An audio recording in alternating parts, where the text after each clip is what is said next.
पुढच्या बातमीकडे वळूयात। रवींद्र वायकर जिंकल्याच्या निकालाला स्थगिती द्या। हिंदू समाज पक्षाचे उमेदवार भरत शहा यांनी उच्च न्यायालयामध्ये याचिका दाखल केली आहे। याचिकेमध्ये निवडणूक आयोग, जिल्हा निवडणूक अधिकारी आणि वायकर प्रतिवादी आहेत। महाराष्ट्राचे पोलीस महासंचालक सुद्धा शहा यांच्या याचिकेमध्ये प्रतिवादी आहेत।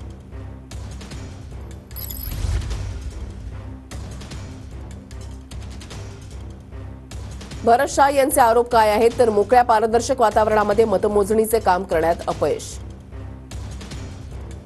निवडणूक अधिकारी कार्यालयामध्ये दिनेश गुरवचा मोबाईल प्राजक्ता वायकर, मंगेश पांडिलकर यांनी वापरला।